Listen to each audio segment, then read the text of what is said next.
সরকারের কাজটা কি পলিসি এবং প্ল্যানিং, এবং সেই পলিসি প্ল্যানিং করে যত জেনারেশন বাড়াবে এবং ডিস্ট্রিবিউশন বাড়াবে যাতে এই ডিমান্ডটাকে তারা সাপোর্ট করতে পারে। তাহলে আসেন একদম পুরাতন, আমরা আরো আজকে 25 বছর চলে যাই, বিএনপি সরকারের পূর্বের যে টেনিউর ছিল তখন ওনারা কিভাবে মানে দেখতেছিলেন।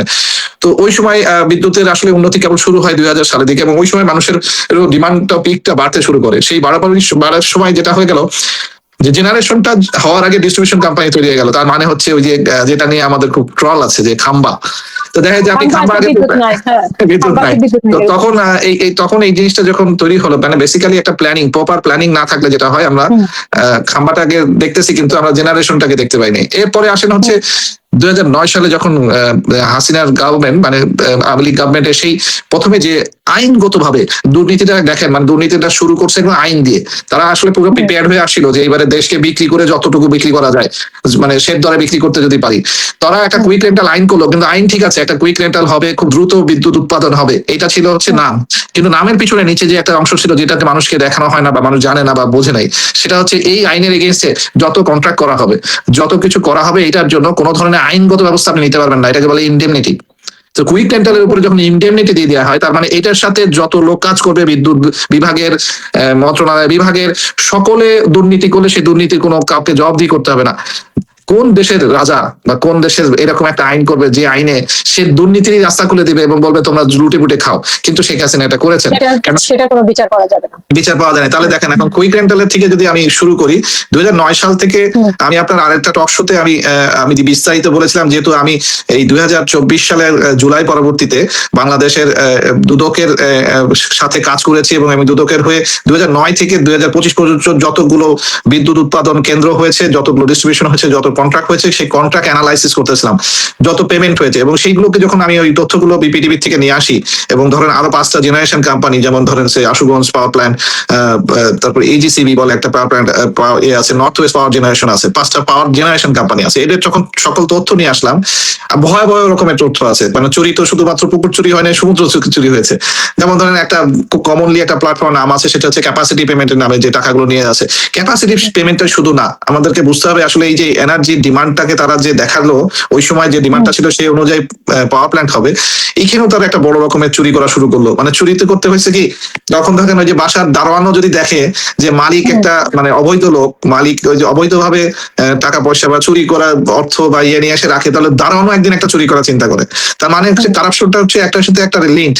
মানে আপনি ওই কাউকে মানে এটা আপনি যেমন এই জন্যই তো আসলে ধর্ম আমাদেরকে কি বলে, মানে নীতি পালন করতে, মানে মানুষের নীতি পরিবর্তন। আমাদের জাতিগতভাবে নীতি নষ্ট করার জন্য পলিসি করে শেখ হাসিনা লাগছিলেন, এবং আমি এই কারণে সবসময় দোষারোপ করি আসলে শুধু শেখ হাসিনা বা আওয়ামী লীগকে নয়, আমি দোষারোপ করি হচ্ছে বাংলাদেশের উপরে একটা ভূত চেপে আছে, সেটা হচ্ছে ভারত। এবং এই ভারতে এই পলিসিগুলো গাইডলাইন গুলো দিয়ে করানো হয়, এবং যার ফলে বাংলাদেশের পুরো পাওয়ার সেক্টরটা, এনার্জি সেক্টরটা ভেঙে পড়ে, যেটার কারণে আপনি যে প্রশ্নটা করছিলেন আমাকে। তো ধরেন সে বিএনপি সরকারের আমলে জেনারেশনের ওইদিকে নজর দেওয়া হয় না, ডিস্ট্রিবিউশনে নজর দেওয়া আছে, এরপরে তারা জেনারেশনে নজর দিল, কুইক রেন্টাল নিয়ে আসলো। তাহলে জেনারেশনটা গেল কোথায়, মানে what is the problem happen? তাহলে এটা দিয়ে ডিমান্ডটা ফুল আপ হলো না কেন, মানুষ কেন খুশি থাকতেছে না? এটার বিষয়টা দেখেন, কুইক রেন্টালে যখন কন্ট্রাক্ট করা হচ্ছে, সেই কন্ট্রাক্টটা আমরা একটা ইকোনমিক্যাল অ্যানালাইসিস করি, যখন মানে মানে টাকার অংশে, মানে আমি 2009 থেকেই শুরু হয়েছে, মানে 2009 থেকে, এবং 2009 এর ফল এখন আপনি ভোগ করতেছেন। এই যে আপনি যে ফল ভোগ করবেন, এইটাই হচ্ছে ভারতের প্ল্যান। এবং আপনি যে কন্টিনিউয়াসলি মানে এই প্রবলেমে থাকবেন, এবং এই প্রবলেমের কারণে তাদের উপর নির্ভরশীল থাকবেন, এই যে থিওরিটা। এবং আমি আপনাকে একটা উদাহরণ দিয়ে বলা যায় কিভাবে থিওরি। আমি 2013 সালের 2015 সালে আমি একটি চাইনিজ সবচেয়ে বড় ট্রান্সমিশন লাইন, মানে যে উপরে যে দেখেন না বড় বড় যে ট্রান্সমিশন লাইন গুলো, বড় বড় টাওয়ার, মানে এক জেলার থেকে মনে করেন জেনারেশন হচ্ছে মাতারবাড়ি, এই বিদ্যুৎটা ব্যবহার হবে হচ্ছে ঢাকায়। তো এই যে পর্যন্ত আপনি যে ইলেকট্রিসিটি থেকে নিয়ে আসবেন, এইগুলো যে বড় বড় ট্রান্সমিশন লাইন, এই ট্রান্সমিশন লাইনটার বলা হয় যে যত হেভি লোডের হবে তত লস কম হবে। তার মানে বিদ্যুৎটা ওখান থেকে এই পর্যন্ত আস্তে আস্তে বিদ্যুৎটা নষ্ট হয়ে যাবে না, মানে হারায় যাবে না। তো এইটার জন্য এটা খুব সিম্পল থিওরি, যত হাই ভোল্টেজের হবে তত এটার লস কম হবে। যে কোনো ইঞ্জিনিয়ারকে জিজ্ঞেস করলে এটা ওনারা বলে দেবেন। তো আমরা বলি যে স্ট্যান্ডার্ডাইজেশন, মানে হচ্ছে যে আমাদের দেশ কোন তার ব্যবহার করবে, কি বিদ্যুৎ ব্যবহার করবে, কোনটা ব্যবহার করবে, এই স্ট্যান্ডার্ডাইজেশনটা হচ্ছে গভর্নমেন্টের পলিসি।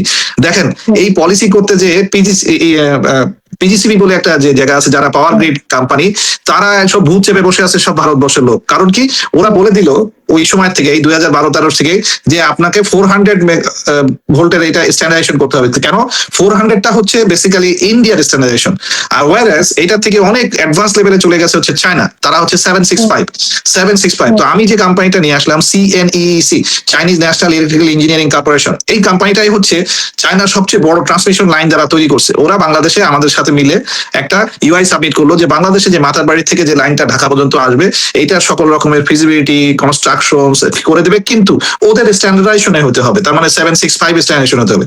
এখান থেকে প্রস্তাব না করে দেওয়া হলো কেন?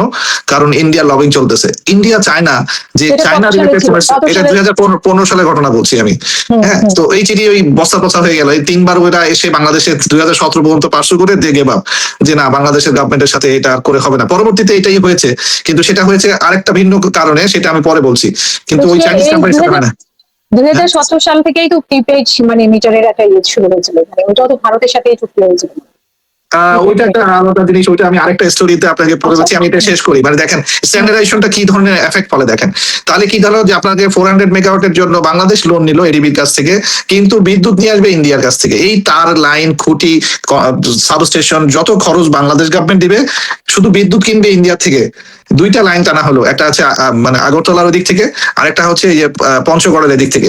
এই যে দুইটা লাইন করা হবে, কেন এই লাইনটা করা হলো? যে বলতেছে যে বিদ্যুৎ তারা দিবে এবং কিনবে। প্রথমে বাংলাদেশের গভর্নমেন্টের সাথে কন্ট্রাক্টের নামে লিখছে, কিন্তু কিনবে কি? আসলে কিছু কিনবে না। বেসিক্যালি তাদের দরকার ছিল হচ্ছে আমাদের দেশের লাইন ব্যবহার করে তারা আসলে এদের 7 সিস্টারের লাইনটা নিয়ে যাবে। ঠিক আছে, কিন্তু আমাদের দেশের এত বড় বিপিডিবি ইঞ্জিনিয়ার, এত বড় পাওয়ার সেক্টরের পলিসি মেকারসরা বসে আছেন, তাদের মাথায় সিম্পল দেশপ্রেম যদি থাকতো তাহলে এই ধরনের কোনো কন্ট্রাক্ট তারা সাইন করে না বা সাইন করতে দেয় না। বাট এই 16 বছরে তো লুটপাট তরাজের মানে দেশ বিক্রি করার প্রতিযোগিতা চলতেছিল, যে বেশি বিক্রি করতে পারে শেখ হাসিনা তাকে বেশি মানে দখায় উপরে নিয়ে যেত। আনফর্চুনেটলি এইটাও হলো। তার মানে এইটা স্ট্যান্ডার্ডাইজেশন হওয়া মানে কি দাঁড়াচ্ছে? আপনি এখন আসেন জেনারেশনে, আপনি ইচ্ছা করলেও ওই জেনারেশনের স্ট্যান্ডার্ডের বাইরে করতে পারবেন না, আপনাকে ওইটার মধ্যেই থাকতে হবে, যেহেতু আপনি স্ট্যান্ডার্ডাইজেশন করে দিচ্ছেন। এখন আসেন এই যে ফুয়েল রিলেটেড যে প্রবলেমটা হচ্ছে, এনার্জি রিলেটেড, এই জেনারেশন গুলো শুরু হলো কি লুটপাট, এই যে তখন তৈরি হলো যখন সামিতের অস্তিত্ব ছিল না, ইউনাইটেড গ্রুপের অস্তিত্ব ছিল না, বসুন্ধরা পাওয়ার সেক্টরে আসছে, এদের অস্তিত্ব ছিল না 2008-এর আগে কোনো পাওয়ার সেক্টরে কাজ করার। হুট করে তারা 2008-9 থেকে শুরু করে এই আজকে 2026 সালে এসে সিঙ্গাপুরের সবচেয়ে বড় লোক হয়েছে সামিতের মালিক। কিভাবে হয়েছে এই যে উত্থান? এটা হচ্ছে প্রথমে হচ্ছে কুইক রেন্টালের প্রথম চুরিটা কি জেনারেশন করতে যদি তৈরি হয়, ওরা একটা ক্যালকুলেশন দেখায় যে আমার বিদ্যুৎ উৎপাদন করতে খরচ হবে 12 টাকা মনে করেন, তাহলে আমি 12 টাকায় মানে আমি তাকে প্রফিট দিব মনে করেন আরো 1 টাকা, মানে আমি 13 টাকায় কিনবো বা 14 টাকায় কিনবো। কিন্তু এখানে কি দাঁড়াইছে? 14 টাকায় না, আপনি কিনছে 30 টাকায়, কারণ এই কন্ট্রাক্ট পেপারটা কাউকে মানুষকে দেখানো হয় নাই, মানুষকে বলা হয় নাই। এইটা গেল 1 নাম্বার চুরি, 30 টাকায়। তার মানে যে কোনো জিনিস, আপনি বিদ্যুৎ বাদ দেন, আপনি বাজার করতে গেলে যদি মাছ কিনতে যান, আপনি মাছের দরদাম করেন না? তো ঠিক সেরকমই আপনি যদি দরদাম করে যে মাছটা আপনি খাবেন আপনার রুচিতে হবে এবং যেটা আপনার দামে পোষাবে সেটা। আমাদের এই দরদামের কোনো স্কোপই ওখানে রাখা নাই। এটা গেল 1 নাম্বার। তাহলে ইউনাইটেড সামিট এবং আরো যে কয়টা মানে আমাদের এখানে আছে, তাদের সবাই এইভাবেই মানে নিয়েছে। অবশ্যই আমার কাছে প্রত্যেকটা কন্ট্রাক্ট পেপার আছে। কন্ট্রাক্ট পেপারে গভর্নমেন্টের কোন কোন অফিসার স্বাক্ষর দিয়েছেন সেই স্বাক্ষর সহ আমার কাছে স্ক্যান কপি আছে। আমি দুদকের কাজ করার সময় এই তথ্যগুলো আমি রেখে দিয়েছি, কারণ আমি জানতাম যে কোনো না কোনো একদিন আমার সুযোগ হবে যে বাংলাদেশ মানুষকে কোনো না কোনো ভাবে সাহায্য। আমাকে ওরা দেশ থেকে বের করে দিতে পারছে, আমি দেশে আসতে পারছি না, আমার নামে কেস দিয়ে রাখছে, কিন্তু এটারও তো একটা শেষ আছে।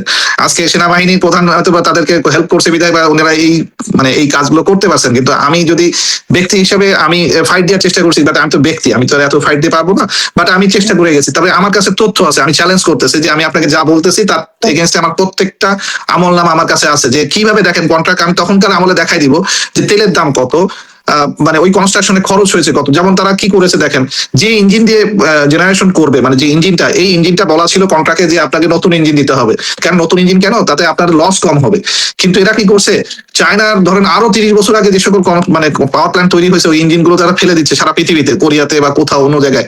সেইগুলোকে অপশনে যে জায়গায় বিক্রি হয় সেইখান থেকে কিনে নিয়ে আসছে অপশনের মালটা। তার মানে হচ্ছে কোন রকমে 5-10 বছর চলে এটা ধ্বংস হয়ে যাবে, ওটাতে গভর্নমেন্টের যা খাবার আমরা খেয়ে ফেলাবো। তো কুইক রেন্টালের নামে যে ইঞ্জিন গুলো আসছে, এই ইঞ্জিন গুলো আপনি যদি নিয়ম হচ্ছে এফিসিয়েন্সি, মানে 1 লিটার তেলের বিনিময়ে আপনি ধরেন 1 মেগাওয়াট বিদ্যুৎ প্রদান করবেন, মানে 100 লিটার তেলের বিনিময়ে ধরেন, সেখানে এই ইঞ্জিন গুলো 100 লিটার তেল খায় ঠিকই, কিন্তু 1 মেগাওয়াট বিদ্যুৎ আর দিতে পারে না, তারা অর্ধেক বিদ্যুৎ দেয়। ধরেন 500 কিলো বিদ্যুৎ যায়, তার মানে কি আপনি বিদ্যুৎ পাচ্ছেন কম কিন্তু তেল খরচ করছেন, এই তেলের দাম আবার দিচ্ছে কি কন্ট্রাক্ট অনুযায়ী, এটা হচ্ছে সরকার, মানে আপনার সরকার তেলের দাম দিচ্ছে, আবার সরকার তেলের দাম শুধু দিচ্ছে না, এই তেলে আনার জন্য ট্রান্সপোর্টেশন, আপনার স্টোরেজ, এই খরচও সরকার দেবে, কন্ট্রাক্টে এইভাবে লেখা আছে। তার মানে এই কন্ট্রাক্ট গুলো যারা লিখে দিয়েছেন, যারা করেছেন, যারা সিগনেচার করেছেন, তারা তো ঢাকা বিশ্ববিদ্যালয় থেকে বা অন্য বিশ্ববিদ্যালয় থেকে পাশ করা জ্ঞানী মানুষ, তারা তো বলতে পারবে না যে ভাই আমি তো কৃষক মানুষ, আমি বুঝি নাই, আমি রাজনীতি করছি, এখন মন্ত্রী বলতে পারবে না। হ্যাঁ বলেন। সেইখানে কোন কোন কোম্পানি ছিল, মানে আপনি ইউনাইটেড সামিট, মানে কারা এই কুইক রেন্টালের মানে আন্ডারে? আমার কাছে কমপ্লিট একটা লিস্ট আছে, আমাকে একটু সময় দিলে আমি কাদের সাথে এই চুক্তিটা হয়েছিল, তাহলে তো আমরা বুঝতে পারবো যে আসলে কে চোর, মানে বাংলাদেশকে কে এইভাবে ডুবালো এবং আপনি যদি আমাকে যদি একটু সময় দেন, আমার কাছে টোটাল কুইক রেন্টালের 2009 থেকে কোন কোন কোম্পানি কোন দামে কখন কত টাকার কত মূল্যে কন্ট্রাক্ট করেছে সবগুলোই আছে। আমি আপনাকে রিকোয়েস্ট করবো তাহলে আমাকে একটু সময় দিতে, নেক্সট টক শোতে রাখেন, আমি আপনাকে কুইক রেন্টালের উপরে নেক্সট টক শোতে আমরা একটা কুইক রেন্টালের সমস্ত কিছু অসুবিধা নেই, আমি আপনাকে কুইক রেন্টালের কত পেমেন্ট হয়েছে, সেটা ক্যাপাসিটি রিংসে কত পেমেন্ট হয়েছে, কন্ট্রাক্টে কত পেমেন্ট হয়েছে, কাকে কোন সময় কে সিগনেচার করে দেয়, ওই সময় সচিব কে ছিলেন, মন্ত্রী কে সিগনেচার করেছেন, আমি আপনাকে সকল তথ্য দিতে পারবো। আমাকে তাহলে নেক্সট দিনে একজন একটা সময় দেন, আমি ওইদিনকে কুইক রেন্টাল নিয়ে আপনাকে এই বিস্তারিত তথ্যটা দিয়ে দিব। বাট আমি আপনাকে আজকে মানুষের বোঝার জন্য আবার বলছি, মানুষের জন্য যেহেতু আমরা কথা বলতেছি, আমার তো আসলে আপনি টস করে আমি তো আমরা কোনো বেনিফিট বা আর্থিকভাবে কোনো হয় না, আমরা আসলে বাংলাদেশের মানুষকে এডুকেটেড করতে চাচ্ছি যাতে তাদের দাবিগুলো সঠিক হয় এবং তারা যেন একটু সুস্থ থাকে, ভালো থাকে। যেমন আমার মা বাংলাদেশে আজকে অসুস্থ, বাসায় রয়েছেন, আমি দেশে যেতে পারতেছি না, একটু আগে ফোন করে জিজ্ঞেস করলো যে কারেন্ট নাই, তো একটা মানুষ অসুস্থ আবার বিদ্যুৎ নাই, মানে কি পরিমাণ অসহায়ত্ব যে হতে পারে মানুষের, ঢাকা শহরে থেকে ওনার কোনো বাসায় কারেন্ট নাই। তো এই আমার মায়ের এই কষ্টটা আমাকে ফিল করাচ্ছে যে আমি তখনই রাজি হলাম যে আপনি যখন ফোন দিলেন যে ঠিক আছে আজকে টকশো করবো, যদিও অনেকদিন টকশো করছি না, কারণ আমার এই 50 পেজটা নিয়ে যাওয়া এবং আমার প্রতি যে অন্যায়গুলো, এগুলো কোনো বিচার আমি এই বর্তমান সরকার করতেছেন না। আমি তাদের প্রতি আবেদন করেছি, চিঠি পাঠিয়েছি, আমার ধারণা সেটা হচ্ছে সেনাবাহিনী প্রধান এই চিঠি প্রধানমন্ত্রীর দপ্তর পর্যন্ত পাঠাবেন না। যাই হোক, এটা আমার দুর্ভাগ্য, সিস্টেম এরকমই আছে। এখনো সেই শেখ হাসিনার রেখে যাওয়া লেসপেন্সার গ্রুপ বাংলাদেশে তারা রাজত্ব করতেছে এবং তারা এই সরকারকে সফল হতে দেবে না, এটাই তো স্বাভাবিক হওয়ার কথাই, কারণ তারা তো সংখ্যায় কম না, কারণ অন্যায়ের ভাগ তো সবাই নিয়েছে। আজকে যারা বিভিন্ন সচিব বলেন, উপসচিব বলেন, যারা ধরেন এই ঢাকা শহরে 5টা 10টা করে ফ্ল্যাট কিনেছে, তো ওই ফ্ল্যাট কালকে যদি ওই দুদকের লোক কিংবা ট্যাক্সের ফাইলের থেকে তোরা যে দেখায় না, এটা নিয়ে যদি তাদের কাছে জিজ্ঞাসা করে আপনি তো 10টা করে ফ্ল্যাট কিনছিলেন, এই টাকাটা কই পেলেন, আপনার বেতন তো 80,000 টাকা। তো এই ধরনের দুর্নীতির আসলে তো ভাগদার সবাই, তো এই জন্য আসলে অন্যায় করেছে সবাই, এই জন্য শেখ হাসিনাকে সবাই এখনো চায় ওই ডিসেম্বরে ফেরত আসবে আপা, এই আওয়াজটা তোলার সাহস পায় তখনই যখন আমাদের দেশের যারা এখনো পর্যন্ত বিভিন্ন ক্ষমতায়ন জায়গায় রয়ে গেছেন, তারা এখনো ওই দুর্নীতির ভাগ করা হজম খাচ্ছেন বা খেয়েছেন। তো এই কারণে ওনারা ভালো হবে না, ওনাদেরকে আসলে বেত্রাঘাত করা দরকার। ওই যে আমাদের ইসলাম ধর্মে দেখবেন যে আরবের অনেক উদাহরণ টানে যে আরবে ওই হাত কেটে দেয় বা গলার শিরচ্ছেদ করে, এগুলো ইসলামে নাকি এক্সট্রিমিজম। বাট কেন এটাকে এক্সট্রিমিজমটা ওখানে অ্যাকসেপ্টেবল? কারণ হচ্ছে ওই অন্যায় একবার যদি ওই রকম ভাবে দেখে, আগামী 5-10 বছরে কেউ অন্যায় করে না। কিন্তু আমাদের দেশের অন্যায়ের এটা হচ্ছে জজও পয়সা খায়, পেশকার পয়সা খায়, ওই থানার ওসি পয়সা খায়, আইনের কোনো বিচার নাই, কেউ মানে টাকা খাওয়াতে আসলে কেউ বাদ নাই। তো সাধারণ জনগণ যে শুধু একটা গার্মেন্টস কর্মী অথবা একজন কৃষক, শুধু সে কোথাও টাকা খাইতে পারে না, সে শুধু দেয়। তো যাই হোক, এটা আমাদের দুর্ভাগ্য। বলেন, আপনি প্রশ্ন করতে যাচ্ছেন। আমি যেটা আদানির কখন মানে আমাদের এখানে হলো, মানে আদানির সাথে কখন চুক্তি হলো, সে কি একই বিষয়, মানে 15-17? আমি ওই যে যেটা বললাম, নেক্সট অপশনতে আপনাকে আমি স্পেসিফিক ডেট ওয়াইজ এবং কন্ট্রাক্ট ওয়াইজ আমি আপনাকে যাবো। যদি আদানির ফাইলটা তারা কনফিডেন্সিয়াল বলে আমাদেরকে দেয় নাই, আমি দুদকের থেকে কয়েকবারই এটা নিয়ে চিঠি লেখালেখি হয়েছে, দুদকে আলাদা একটা কমিটি হয়েছে শুধু আদানির ইনভেস্টিগেশনে, কিন্তু এটাকে বিপিডিবি এবং মন্ত্রণালয় থেকে কিছু লেসপেন্সার ইন্ডিয়ান গুপ্তচর এখনো বসে আছে যারা দেয় নাই ওই সময়। আমি আসা পর্যন্ত, আমি দেশ ছেড়ে চলে আসি তো আগস্টের 25 তারিখ, তখনও পর্যন্ত চিঠি আমি নিজে ড্রাফট করে দিয়েছিলাম, বাট ওই চিঠিতে কোনো উত্তর তারা দেয় নাই। তার মানে হচ্ছে যে আদানির পুরো ফাইলটা পাওয়া যায় নাই, বাট আমার কাছে পেমেন্টের ইয়েগুলো আছে যে আদানি এই পর্যন্ত বাংলাদেশে কত পেমেন্ট নিয়েছে। এখন আসলে 17 সালে আদানির এটা হয়েছিল এবং আদানির সময় যিনি সচিব ছিলেন মাহবুব রহমান সাহেব, ওনাকে যে বোকা বানায় যে করেছে, এটা আমার একদম স্পেসিফিক আমার একটা উদাহরণ আছে। ওনাকে 14 দিনের একটা ট্রেনিং এর নাম দিয়ে ইন্ডিয়াতে একটা হোটেলে নিয়ে যে রাখা হয়েছিল। আমি শিওর যে ওনাকে ওই হানি ট্র্যাপ বা কিছু একটা করা হয়েছে, কারণ উনি ভদ্রলোক ছিলেন। তারপর থেকে দেখলাম যে আদানি আদানি হয়ে গেলেন।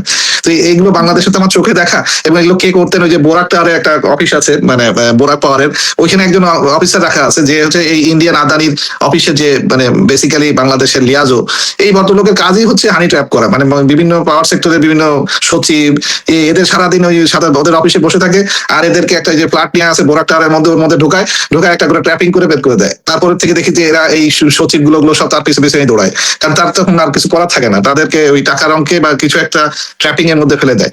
তো এটা যে হয়েছে এটা কোনো সন্দেহ নাই। 2017 সালে আদানি এটা হয়েছে। আমরা একটু আসি আপনার মানে আমি আজকে ব্রড স্কেলে বলি, আমি অন্যদিন স্পেসিফিক গুলো বলবো। আজকে ব্রড স্কেলে যে উৎপাদন, আমি যেটা বলতেছিলাম যে এই যে কুইক রেন্টালের একটা এরা চললো, এই সময় প্রায় 10-12 বছর ধরে যে চুরি হয়েছে, এই চুরি পরিমাণটা এত পরিমাণে হয়ে গেছে যে টোটাল বাংলাদেশের ইকোনমির মনে করেন অ্যারাউন্ড 40% টাকা দেশের বাইরে, মানে প্রত্যেকটা কন্ট্রাক্টে বলা আছে ডলারে পেমেন্ট হবে, সিঙ্গাপুরে বা দুবাইতে বা অমুক জায়গায় পেমেন্ট হবে। তার মানে কি লিগালি আপনি টাকাটা বের করে নিয়ে গেছেন।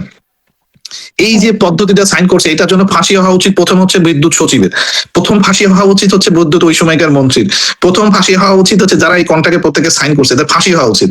কারণ এরা আমাদের 50 বছরের জন্য আমাদেরকে এই বোঝাগুলো চাপাই দিয়ে গেছে। এরা বুঝে শুনে করছে, এমন না যে না বুঝে করছে, এগুলো প্রত্যেকটা লোক বুঝে করছে। ওখানে ডক্টর কাইকোয়াস নামে একটা ভদ্রলোক ছিল, ওনার সাথে আমার তর্ক বিতর্ক হয়েছিলাম যখন এশিয়ান ডেভেলপমেন্টের ব্যাংকের একটা কনসালটেন্ট হিসেবে ওনার কাছে গেছি। তো ওনাকে আমি এরকম চ্যালেঞ্জ করেছিলাম যে আপনি এই কন্ট্রাক্টটা পড়ে দেন নাই, আপনি যে দেশের জন্য যে টাকাটা, তো উনি আমাকে যে টেবিল থাবায় আমার উপর চেপে উঠছে, চিৎকার করে উঠছিল, তুমি কি আমার থেকে বেশি বুঝো? মানে দেখেন, একটা সে সচিব, আমি তাকে প্রশ্ন করেছি যে আপনি কন্ট্রাক্ট পেপারে দেশের জন্য ক্ষতি হয় এটা কি পড়ে দিয়েছেন না পড়ে দিয়েছেন? আমি তো এডিবির কনসালটেন্ট, তো উনি আমার উপরে খেপে চিৎকার করে উঠলেন। তার মানে হচ্ছে এইসব লোক এখন, ওই যে আমি দেখছি কদিন আগে দেখলাম যে উনিও সাক্ষাৎকার দিচ্ছেন, উনি ভালো মানুষ আছেন, উনি আমেরিকায় যে বসে আছেন। কেন বাবা তুমি আমেরিকায় যে বসে আছো কেন? তুমি কি আমার মতো কেস খাইছো নাকি? তাহলে কেস খাইলে সেটা ফেস করতে হবে। তো আমি তো এখনো ফেস করতেছি, তুমি ফেস করো না কেন? তো এই যে লোকগুলো এরা কি করছে, এক একটা সময় এমন এমন কন্ট্রাক্ট সাইন করে গেছে যে কন্ট্রাক্টের কারণে আপনার দেশের বাইরেটা পাইপ করে বের হয়ে গেছে। তারপরে দেখেন এক একটা ইউনিক যতগুলো পাওয়ার প্ল্যান্ট হয়েছে, এই কোনো পাওয়ার প্ল্যান্টের কোনো ট্যাক্সেশন নাই, জিরো ট্যাক্স। এইটা আর একটা বাংলাদেশের জন্য মানে দুর্বিষহ পদ্ধতি। তারপরে ওরা যে ইনকামটা করবে, যে পেমেন্টটা তারা নিবে, সেটার উপরে কোনো ট্যাক্সেশন নাই। মানে যে কোনো ধাপে ধাপেই তারা পয়সাগুলো এমন ভাবে চুষে নিচ্ছে যে এখানে আপনার এই এক পাওয়ার সেক্টরই বাংলাদেশকে গরিব করে দেওয়ার জন্য এনাফ। মানে এমন পাওয়ার সেক্টরের নামে আমরা গত এই কুইক রেন্টালের যে এরাটা 10 থেকে 15 বছরে, এইটাতে তারা চুষে খাইছে। এরপরে আসেন চুরিতে আসে, ব্যক্তি পর্যায়ে চুরি, যেটা আপনি বলতে যাচ্ছিলেন 2017 সালের থেকে আরেকটা চুরি হলো, সেটা হচ্ছে প্রিপেইড মিটার। আমি বাংলাদেশের প্রথম ব্যক্তি যে পিএলসি মিটারের প্রেজেন্টেশন দিয়েছিলাম, এবং এই পিএলসি পাওয়ার লাইন কমিউনিকেশন, তার মানে হচ্ছে প্রত্যেকটা মিটারের মধ্যে একটা করে ছোট্ট করে মডিউল লাগাই দেওয়া আছে। সেই মডিউলটা দিয়ে আপনি এই মিটারে কত খরচ করেছেন এই মুহূর্তে, এই তথ্যটা ডাটা সেন্টারে চলে যাবে। তার মানে সেন্টারে একটা জায়গায় এই তথ্যটা থাকবে যে আপনি কত বিদ্যুৎ খরচ করেছেন। এখন আসে যখন খরচ করেছেন আর উৎপাদন করেছেন, ওর যদি দরজায় আমি একটা মিটার লাগাই, আর আমি যদি বিতরণের যে ব্যবহার করছে তার ওখানে মিটার লাগাই, মাঝখানে যদি কোনো লস হয়, আমি সেটা ক্যালকুলেট করতে পারবো না? ডেফিনেটলি এটাই পারবো। তো যতগুলো ডিস্ট্রিবিউশন কোম্পানি আছে, এরা বিদ্যুৎ কেনে হচ্ছে উৎপাদন কোম্পানির কাছ থেকে, তার মানে বিপিডিপির কাছ থেকে। আর ডিস্ট্রিবিউশন কোম্পানি কারা? পল্লী বিদ্যুৎ, ডেস্কো, ডিপিডিসি, এরা। তো এই প্রিপেড মিটারটা কেন দরকার? আপনার এই মনিটরিংটা দরকার, যাতে আপনার লস কোনো হয় না। একটা গেল চুরি হচ্ছে, উৎপাদনে বিশাল চুরি করে দেশের বাইরে টাকা নিয়ে গেল, এই 15-17 সাল পর্যন্ত, 18 সাল 20 সাল চলতেই আছে। তাহলে আসেন হচ্ছে এরপরে চুরি হলো যে মানুষ চুরি করা শুরু করলো। আচ্ছা, বিদ্যুতের যেহেতু দাম বাড়া শুরু করলো 2016-17 সাল থেকে, আস্তে আস্তে যখন ওই তেলের দাম বাড়লো, মানে ওয়ার হচ্ছে বিভিন্ন জায়গায়, তখন মানুষ এবারে হচ্ছে ব্যক্তি পর্যায়ে চুরি শুরু হলো। ব্যক্তি পর্যায়ে চুরিটা যদি করতে হয়, তাহলে সেই চুরিটা করার জন্য আমি বিল ফাঁকি দিতে হবে। আমি যে বিদ্যুৎ বিলটা দেই, সেই বিলটা আমাকে কম দিব। আমি এই যে ব্যক্তি পর্যায়ে চুরিটা শুরু হলো, এবার আরেক ধরনের আমি লাইন টানছি, কিন্তু আমি লাইনটা মিটার দিয়ে টানি নাই, এটাকে বলে হুকিং। তার মানে হচ্ছে আপনি যদি ঢাকা শহরে যতগুলো রিক্সা মানে স্ট্যান্ড দেখবেন, মানে রিক্সা স্ট্যান্ড বলতে রিক্সার গ্যারেজ দেখবেন, এই যে ঢাকা শহরে যতগুলো ইলেকট্রিক রিক্সা আছে, এই রিক্সাগুলো গ্যারেজের যে মালিক, এই মালিকগুলো দেখবেন যে ব্যাটারি গুলো চার্জ দেয় রাত্রেবেলায়।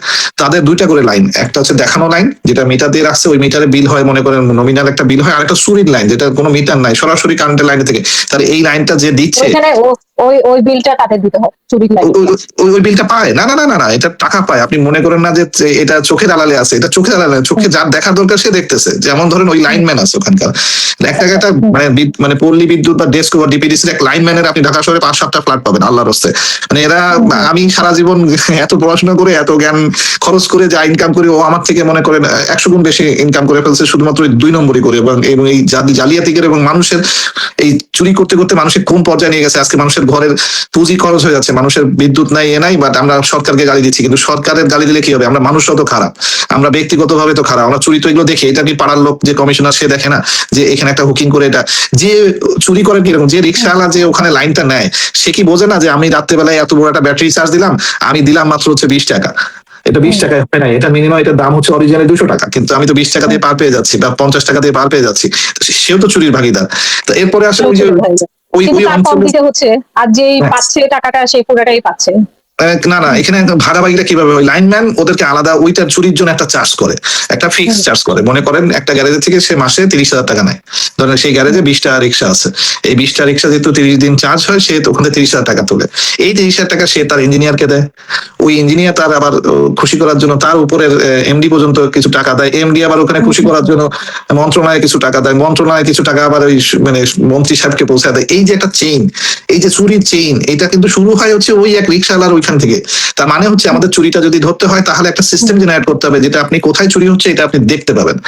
এই জিনিসটার জন্য প্রিপেড মিটারটা আসলো 2017 সালে। আমি প্রিপেড মিটার দিতে, আমরা যখন প্রিপেড মিটারের প্রস্তাব করলাম, তখন আমি যে চাইনিজ কোম্পানির কাছ থেকে পিএলসি মডিউলটা নিয়ে আসবো, তাদেরকে বললাম যে এত বড় দেশ যেখানে আমাদের মানে গ্রহিতা হচ্ছে অনেক, মনে করেন 1 কোটির উপরে তখন মিটার যদি লাগে, তো 1 কোটি মিটার তো একটা দেশের পক্ষে হুবহু মানে হঠাৎ করে প্রোডাকশন করা সম্ভব না, এই সিস্টেম চালু। তখন তারা রাজি হলো যে বাংলাদেশে তারা একটা ফ্যাক্টরি করবে, এবং এই